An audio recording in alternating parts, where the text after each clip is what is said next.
Cindy McCain took a courageous stand that would make her husband, John, quite proud, we think, when she crossed party lines to support the man who is now our new president-elect, Joe Biden.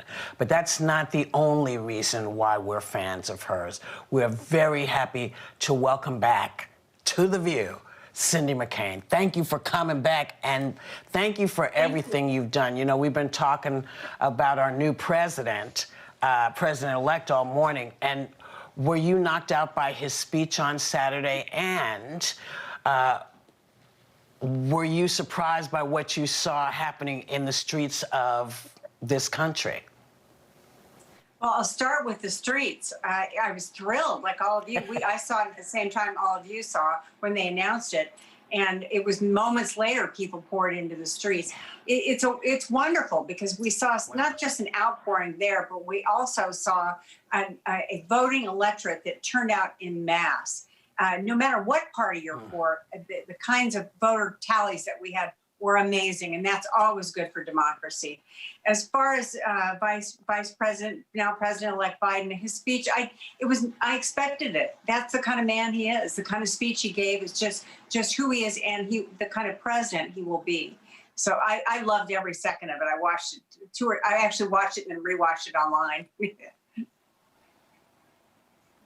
Well, your husband, John McCain, lived by a code, country first. And you endorse Joe Biden because you believe he's what's best for our country right now, not your party. What can the Biden administration, in your view, do right off the bat to prove that he is the right person to run this country? Well, he's already doing it. He's put together a COVID task force to deal with this pandemic that includes and should include scientists and experts from around the country and around the world. We have this administration sorely not only did not pay attention to it, but kind of blew it off. And so I'm grateful that it makes me feel good and safe to know that my next president will have my back on this COVID pandemic. So important. You know, so in 2008, your husband, Senator John McCain, gave a very gracious speech when he conceded the race to President Obama. Let's hear a little of it, and then we can talk about it.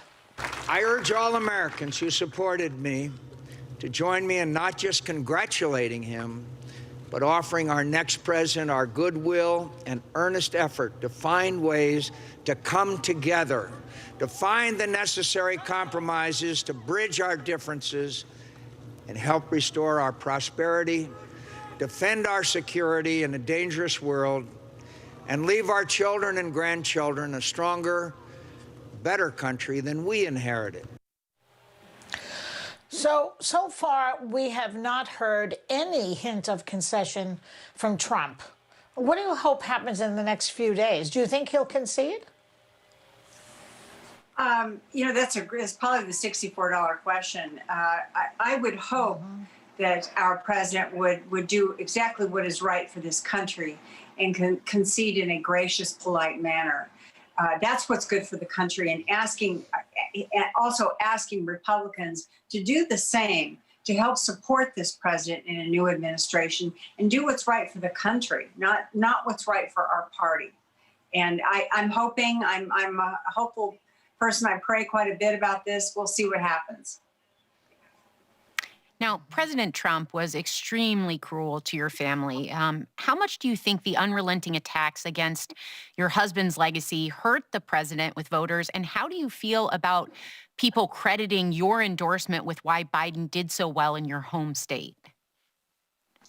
Gosh, you know, my husband had a great attitude about that because he was alive when some of this started, and he laughed it off. He said, it doesn't mean anything. It doesn't mean anything. And that was great advice to me.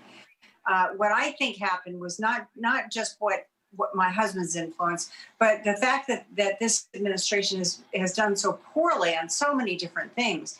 To start with the pandemic, then our military, leaving our allies on the battlefield, pulling out of treaties. I mean, all those things combined is what really, I think, made most people want to vote for Biden, and also look at and hope for a president that will put country first. And that's what I believe people were looking for. Cindy, I was, and it makes me emotional because I was there that night with you and John when he gave that concession speech, and I've missed his voice so much during this election. I know you have too, but I have a question because when you came out for Joe, I saw your timeline, I saw your social media. You were getting some vicious attacks from Republicans, some people who had supported John in the past. So I'm wondering, do you think there's still room in the Republican Party for people like you, for people like me? And I also want to know if you would consider a role in the Biden administration, because Secretary McCain sounds pretty damn good to me. I most of all right now,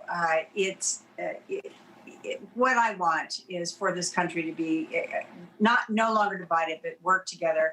That's the reason I endorsed Joe. All the other stuff is absolutely, it was unnecessary, but it doesn't matter in the scheme of things. What matters is that we do the right thing for our country. As I do sit on the transition team, and I'm very proud and honored to do so. And my job is to help put good Republicans into places within the administration. This is an administration that's going to be all inclusive, and there is a role for Republicans in the administration. Our party, on the other hand, I think that what we will see now is probably a bit of a change. Our party was always the party that was the party of inclusion. Years ago, during Ronald Reagan administrations and so on, we were the inclusive ones. We were the party of Abraham Lincoln. And we've gone so far awry on what our values are as Republicans that it's time to step back, slow down, and stop this and go back to our core values with regards to our Republican Party. I'm hoping that happens anyway. But yes, I do think there's room in the party for everybody. There should be room in the party. We just have to stick it out, I think, until we get better leadership.